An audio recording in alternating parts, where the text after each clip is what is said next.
क्या मोहन अपने दोस्तों की रहस्यमयी मौत का सच कभी जान पाएगा? क्या हर अमावस पर बलि चढ़ने वाली औरतों की चीखें आखिरकार किसी को रोकने पर मजबूर करेंगी? क्या गांव का पुजारी सचमुच दयन रानी को हराने का रहस्य जानता है, या वो भी अंधविश्वास का शिकार है? और सबसे बड़ा सवाल, क्या खूंखार दयने गांव के हर इंसान को मौत के अंधेरे में धकेल देंगी, या कोई ऐसा होगा जो उनका सामना करेगा? अगर आप सोचते हैं कि दयने सिर्फ लोककथाओं या डरावनी कहानियों तक सीमित हैं, तो आज की यह दास्तान आपकी सोच को हमेशा के लिए बदल देगी। स्टेज वाइब्स 518 हॉरर सीरीज में आपका स्वागत है। आज हम लेकर आए हैं एक ऐसी दास्तान जिसमें खौफ है, रहस्य है और खून से सनी हुई चीखें हैं। कहानी का नाम है खूंखार दयनों का कोहराम।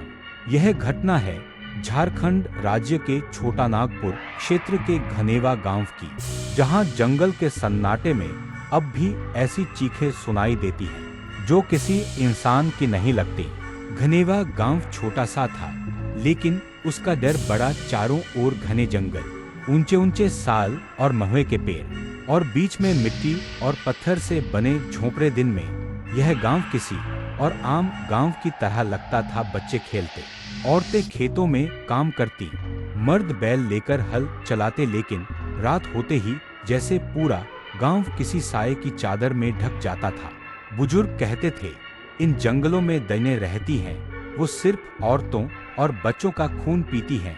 उनके नाखून लोहे जैसे और आंखें अंगारों जैसी होती हैं। गांव के लड़के लड़कियां अक्सर इन बातों को मजाक समझते थे। अरे बाबा, ये सब पुरानी कहानियां हैं, हमें डराने के लिए।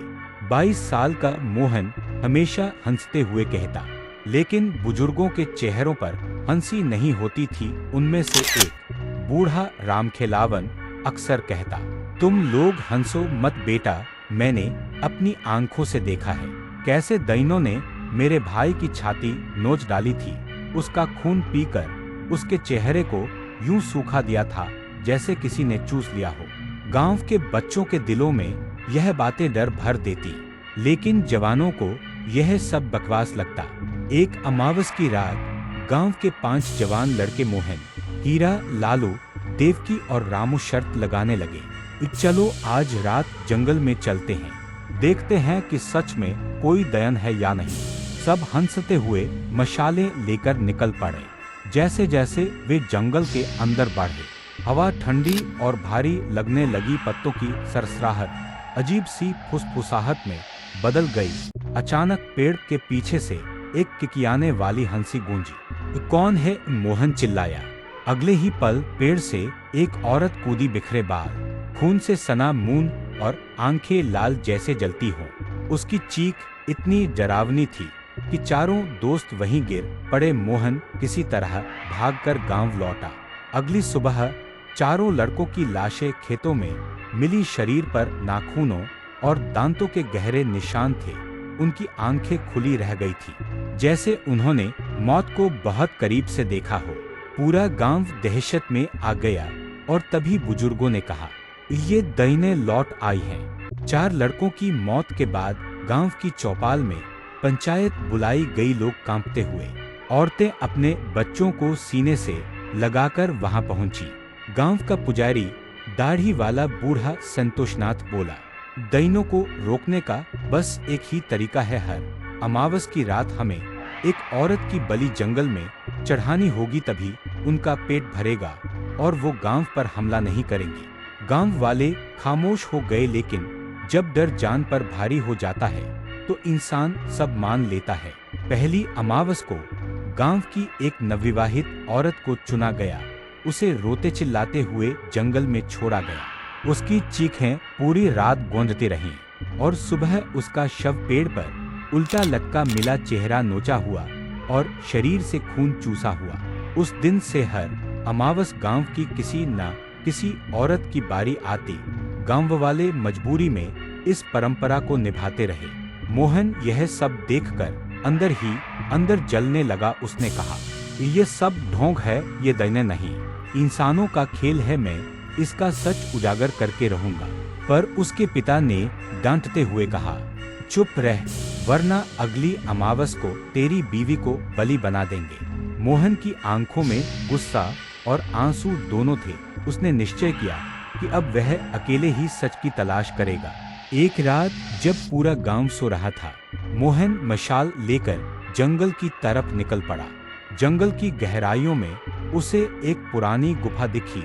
उसके दरवाजे पर लाल रंग से अजीब तंत्र मंत्र की आकृतियां बनी थी। गुफा के भीतर से अगरबत्ती और जलते तेल की गंध आ रही थी और दूर दूर तक औरतों की धीमी किकियाहट सुनाई दे रही थी। मोहन धीरे धीरे अंदर पहुंचा। उसने देखा गांव की कुछ औरतें चेहरे पर काला घूंघट डाले खून से सने कटोरे में कुछ पी रही थीं। उनके गले में हड्डियों की माला थी। और तभी गुफा के बीच से वह सामने आई दैनों की रानी चंडालिनी। उसका कद 7 फुट से भी ऊंचा, बाल जमीन तक लटकते, आंखें आग जैसी लाल, गले में इंसानी खोपड़ियों की माला और हाथों में लोहे जैसे लंबे नाखून। उसकी आवाज गुफा में गूंजी, कौन है जिसने हमारी नींद में खलल डाला? मोहन कांप गया, लेकिन उसने मशाल ऊंची करके कहा, मैं मोहन हूँ और आज तेरे आतंक का सच सामने लाऊंगा।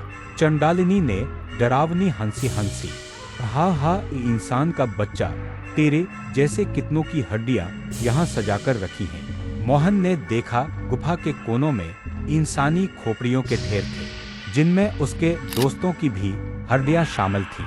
अगली अमावस को चंडालिनी और उसकी दैनें पूरे गांव पर टूट पड़ी।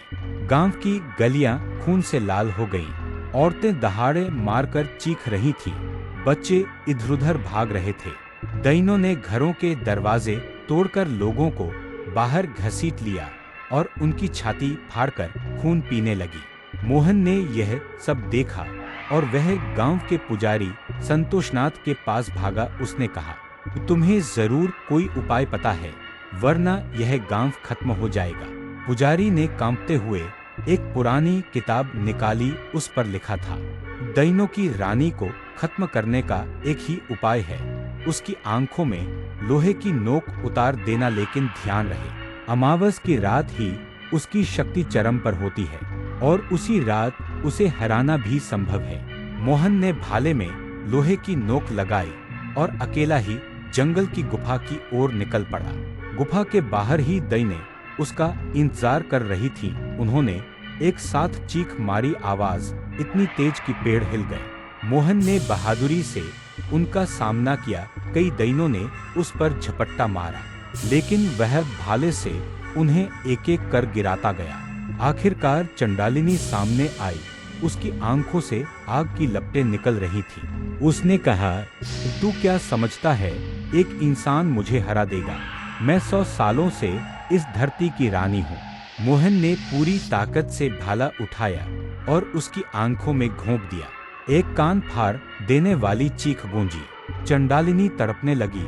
उसका शरीर आग के शोले में बदल गया।